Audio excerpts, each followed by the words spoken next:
ya. Kakak.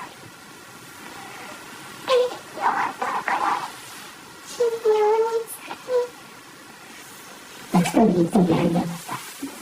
그러냐 심지어 그렇게 남자한테 여자 깨알은 남자를 막 사오는 미치는 그냥 너무 시끄럽다. 우리 선생님이 시끄럽다.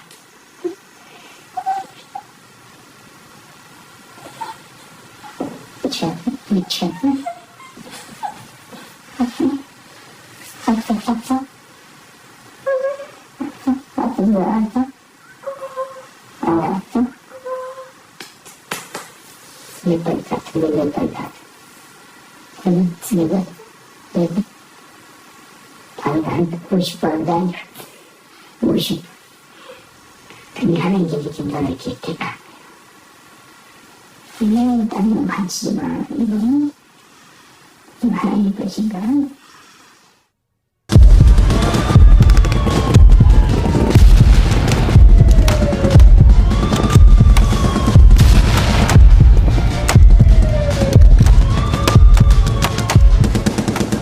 Hai, Assalamualaikum, nama aku Lisa dan kali ini aku bakal bahas sebuah aliran sesat di Korea yaitu CMS.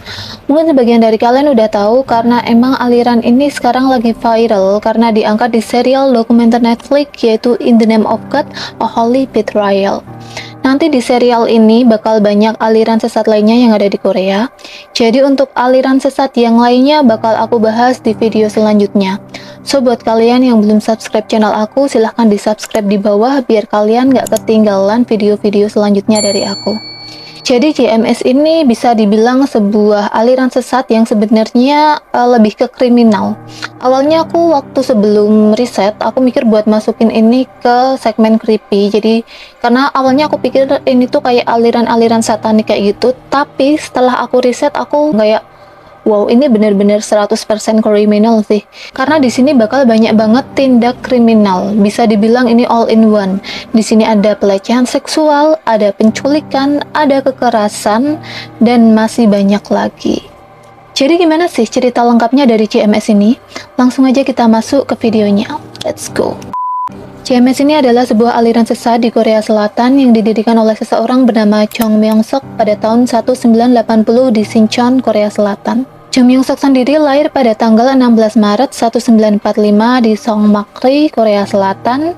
Dia adalah anak ketiga dari 7 bersaudara dan dia belajar agama-agama dari misionaris yang waktu itu datang ke Korea. Ia juga sempat terlibat perang Vietnam di tahun 1966 dan sepulangnya dari perang Vietnam inilah ia nantinya mendirikan CMS di sebuah apartemen kecil di daerah Sinchon tadi, Korea Selatan. Mungkin sebagian dari kalian mikir kalau CMS ini kepanjangan dari pendirinya tadi yaitu Jong Myung-sok. Tapi untuk para pengikutnya percaya bahwa CMS ini kepanjangan dari Jesus Morning Star atau Yesus Bintang Fajar. CMS sendiri lebih menargetkan para mahasiswa di Korea, terlebih para mahasiswa yang berasal dari kampus top 3 di Korea sana. Jadi kalau di Indonesia tuh bisa dibilang kayak di UI, UGM, sama di ITB kayak gitu. Mungkin kalian mikir kayak, masa sih orang-orang yang pinter, yang jelas-jelas dari kampus top 3 ini mau masuk ke aliran sesat semacam itu? Jadi gini, misal di Al-Quran atau di Alkitab kan ada beberapa kata yang kita kurang paham, karena mungkin kata-kata di kitab suci ini menggunakan kayak metafora atau sesuatu yang harus kita cari maksudnya apa. Nah di JMS ini nantinya tuh bakal dijelasin secara logika yang dapat diterima oleh logika manusia atau logika orang-orang, ini tuh maksudnya apa. Jadi mereka lebih paham ketika di JMS itu dijelasin, meskipun sebenarnya apa yang dijelaskan di JMS itu nggak bener. Tapi ya karena menurut mereka, oh iya ini lebih masuk akal kayak gitu, jadi ya oke aja, mereka akhirnya menerima. Selain itu aku nggak tahu apakah Jong Myung-sok ini anak IndiHome atau emang karena kebetulan aja. Jadi Jong Myung-sok ini sering kayak membuat prediksi-prediksi masa depan. Kayak misalnya di Korea ada pemilu, nanti dia tahu nih pemenangnya siapa, urutan menangnya dari kandidat pertama sampai kandidat terakhir itu gimana. Dia tahu dan bakal bener-bener kewujud waktu pemilu itu. Juga ada beberapa prediksi dia yang mengatakan bahwa tahun ini dia akan ditangkap dan lain sebagainya. Dan persis di tahun yang ia sebutkan, ia betul-betul tertangkap. Nah, di Korea yang mungkin lebih memakai logika, itu mereka mikirnya ya kayak gitu tuh sebuah keajaiban, kok orang bisa tahu masa depan. Sebenarnya di sana juga ada sih kayak cenayang atau dukun, cuman prediksi dari Chung Myung Sok ini lebih kayak ya mereka anggap pada saat itu adalah sebuah keajaiban. Jadi bisa dibilang mereka menganggap bahwa Chung Myung Sok ini orang yang lebih dekat dengan Tuhan, ataupun dia ini Tuhan itu sendiri. Itu pikirannya para pengikut CMS ya. Di Sincheon ini ada 5 mahasiswa yang bergabung dengan CMS ini. Lalu setelah ada beberapa orang yang bergabung dengan CMS ini menyebar di daerah dekat-dekat kampus, karena memang kan target mereka itu mahasiswa ya. Nah, di dekat-dekat kampus ini mereka mendirikan gereja. Iya, gereja, karena memang mereka menggunakan agama Kristen pada saat itu. Agama Kristen yang memang disalahgunakan atau bisa dibilang dijadikan sebagai tunggangan oleh Chung Myung Sok tadi. Nah, mulai dari sini anggota CMS ini semakin banyak, dan memang kebanyakan adalah mahasiswa, karena memang di CMS ini nggak cuma tentang agama atau tentang religius, tapi di CMS ini mereka diberikan kreativitas. Jadi CMS ini sering mengadakan seperti pertandingan-pertandingan olahraga atau pertunjukan-pertunjukan tari, yang pada saat itu memang belum umum di Korea, belum terlalu banyak yang mendirikan kayak kreativitas untuk anak muda kayak gitu. Selain itu, CMS ini juga sering mengadakan event-event besar. Jadi pada saat itu CMS ini menjadi sebuah naungan bagi anak muda di Korea pada saat itu ya. Makin besarnya CMS ini, akhirnya banyak orang-orang penting dan orang-orang besar seperti profesor atau orang-orang yang berkedudukan di pemerintahan yang masuk ke CMS ini. Jadinya CMS ini menjadi semakin solid dan Chung Myung Sok ini mendapat banyak sekali pendukung. Mungkin sampai sini kalian mikir kalau CMS ini kok kayaknya kegiatannya positif-positif aja dan ya baik-baik aja gitu. Iya, itu dari luar memang kelihatannya kayak gitu, tapi gimana di dalamnya? Kita langsung masuk ke awal munculnya korban. Let's go.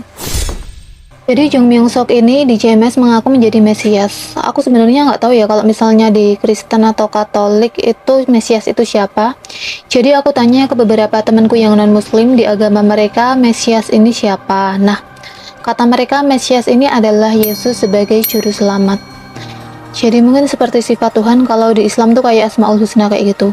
Cuma nanti kalau misalnya ini salah, aku minta maaf dan tolong dibenerin ya. Yang bener ini siapa? Soalnya ya aku emang nggak tahu karena aku Muslim. Jadi dalam salah satu khotbahnya, Chung Myung Sok ini mengatakan hal seperti ini. Jangan memetik dari pohon pengetahuan.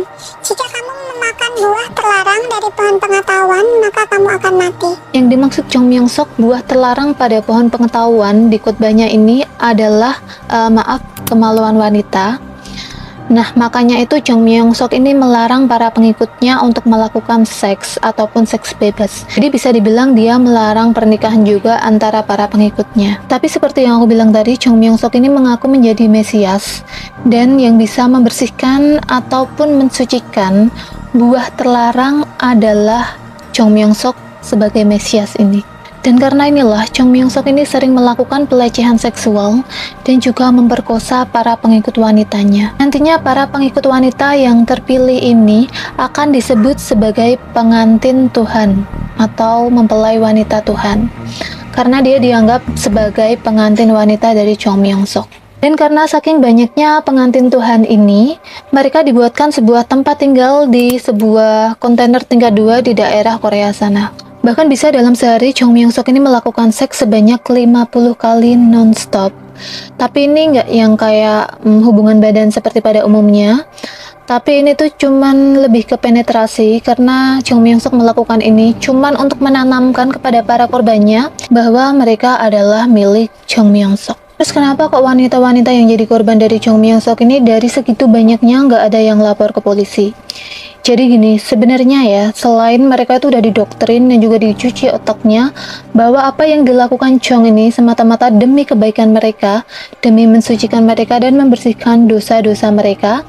Beberapa dari mereka yang akan melaporkan Chung ini ke polisi, mereka itu menerima seperti ancaman dari para anggota CMS bahwa mereka ataupun orang-orang terdekat mereka akan disakiti oleh para anggota CMS. Sampai pada tahun 1995, ada seorang profesor bernama Kim Tu Hyung yang waktu itu dia masih menjadi mahasiswa di KAIST, sebuah institut sains di Korea sana. Ia mengikuti acara di gereja CMS ini dan dia menyadari bahwa apa yang diajarkan di CMS ini tidaklah benar. Dari situ, Kim Do Hyung ini langsung pergi dari acara di gereja CMS tersebut. Sampai beberapa hari kemudian, pacar dari Kim Do Hyung ini mengatakan bahwa ia telah dipeluk oleh pendiri CMS atau pimpinan CMS yaitu Jong Myung Sok. Disinilah Kim Do Hyung ini mulai ingin mengetahui apa yang sebenarnya ada di dalam CMS. Dan karena ini Kim Do Hyung ini membuat sebuah website bernama Exodus, di mana Exodus ini nantinya bakal menampung para mantan pengikut dari CMS tersebut. Di Exodus ini para mantan pengikut dari CMS menceritakan pengalaman dan hal yang mereka ketahui tentang CMS. Maka terbukalah semua kedok dari Jong Myung Sok dan CMS itu sendiri. Saking marahnya Kim ini setelah mendengar pengalaman-pengalaman dan pengakuan dari para mantan pengikut CMS, Kim ini sering sekali menelpon dan mengumpat ke gereja CMS ataupun ke kantor pusat CMS. Dan karena inilah Kim ini mendapat julukan iblis oleh para pengikut CMS. Pada tahun 1999, ada seorang pengikut wanita dari CMS yang ingin keluar dari CMS ini karena tahu apa yang diajarkan di CMS ini tidaklah benar. Wanita ini bernama Nuna Hwang. Nuna Hwang ini mengaku ketika dia ingin keluar dari CMS, ia diculik, disekap, dan juga disiksa oleh para pengikut CMS. Tapi alhamdulillahnya Nuna Hwang ini selamat karena pada saat itu mobil yang menyekapnya melewati sebuah patroli polisi. Dan Nuna Hwang ini memperlihatkan seperti gestur atau tanda-tanda meminta tolong kepada para polisi, seperti membuat mimik wajah yang mengatakan bahwa ia sedang dalam bahaya. Nah, dari sinilah mulai terungkap kejahatan-kejahatan yang dilakukan oleh Jong Myung Sok. Dan karena inilah Jong Myung Sok ini melarikan diri ke Hong Kong. Tapi di Hong Kong ini dia bukannya terus sembunyi ataupun menjalani kehidupan seperti manusia pada umumnya, tapi di Hong Kong ini dia malah menyebarkan kembali ajaran yang ia sebarkan di Korea. Jadi bisa dibilang CMS ini ada dua sekarang, yaitu CMS Korea dan juga CMS Hong Kong. Sampai di tahun 2001 ada berita di sebuah media massa besar di Korea tentang pelecehan seksual yang dilakukan oleh sebuah pendiri aliran di Korea yang telah menjadi buron, yaitu Jong Myung Sok, pada beberapa mahasiswa dari National University of Taiwan dan National University of Shanxi. Dan FYI friends, selama Jong ini berpindah-pindah negara, ia terus menerima foto dan video syur dari para pengikut wanitanya. Dan nantinya wanita-wanita yang ia pilih ini akan ia hadiahkan untuk pergi ke tempat ia berada, dan ya kalian udah tahu apa yang akan terjadi selanjutnya. Nah, di sini lagi-lagi seperti kasus-kasus yang sering terjadi, polisi dan juga para jaksa tidak terlalu menggubris kasus ini. Nah, karena inilah orang-orang dari Exodus tadi, website yang didirikan oleh Kim, yang tadi para mantan pengikut dari CMS, ini melakukan penyelidikan mandiri agar mereka dapat menghentikan apa yang dilakukan oleh Jong Myung Sok di CMS ini. Beberapa dari anggota Exodus ini akhirnya terbang ke Hong Kong untuk mencari informasi tentang Jong Myung Sok, tentang di mana keberadaannya dan apa yang ia lakukan. Sampai akhirnya berkat usaha dari para anggota Exodus ini, Jong Myung Sok ditangkap pada tahun 2003. Tapi nyeseknya dan keselnya di sini, Jong Myung Sok ini dibebaskan karena dia membayar sejumlah uang dan juga menyewa pengacara handal. Kesel kan? Kesel kan kalian?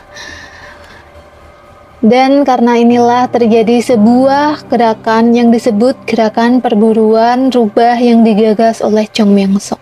Jadi gerakan ini adalah sebuah gerakan yang digagas oleh Jong Myung Sok untuk memburu para orang yang tidak setuju dengannya ataupun para anggota dari Exodus. Dan karena inilah beberapa orang menjadi korban, salah satunya adalah ayah dari Pak Kim, yaitu pendiri dari website Exodus tadi. Beliau sampai harus menerima perawatan intensif di rumah sakit karena luka yang cukup parah di area matanya.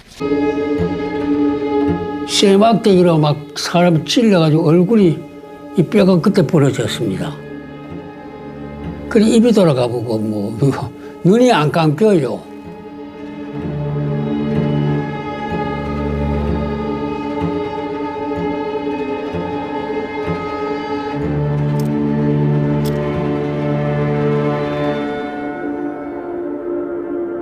Tapi akhirnya 5 tahun kemudian, tepatnya di tahun 2008, Jong ini kembali tertangkap dan dipulangkan ke Korea. Dan selama ia menjalani interogasi pada penangkapan keduanya ini, ia sering sekali berpura-pura gila ataupun bersikap aneh untuk menghindari pertanyaan-pertanyaan dari para penyidik.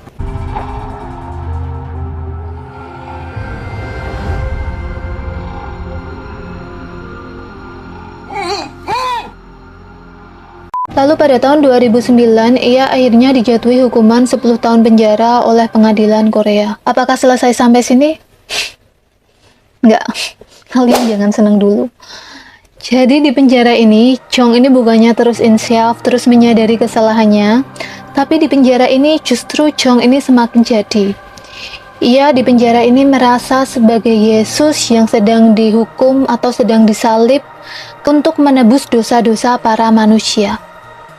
Dan para pengikutnya ya percaya-percaya aja. Bahkan selama di penjara pun ia masih terus menerima video dan foto-foto syur dari para pengikut wanitanya. Lalu pada tahun 2018 akhirnya Chong ini kembali dibebaskan, tapi karena ia kan sebagai pelaku kejahatan seksual, ia harus menggunakan gelang kaki tahanan. Jadi memang kalau di Korea itu para pelaku kejahatan seksual, kalau misalnya mereka bebas dari penjara, mereka harus menggunakan gelang kaki tahanan karena lokasi mereka harus tetap dipantau oleh polisi. Tapi setauku di Indonesia juga udah mulai berlaku beberapa tahun belakangan ini. Nah, meskipun 10 tahun telah berlalu, ternyata saat Chong bebas ini, CMS masih terus beroperasi. Dan karena inilah korban dari Chong Myung Sok ini kembali berjatuhan. Dua di antara para korban dari Chong Myung Sok setelah ia bebas ini adalah seorang mahasiswi dari Tiongkok bernama Maple dan seorang mahasiswi dari Australia bernama Amy.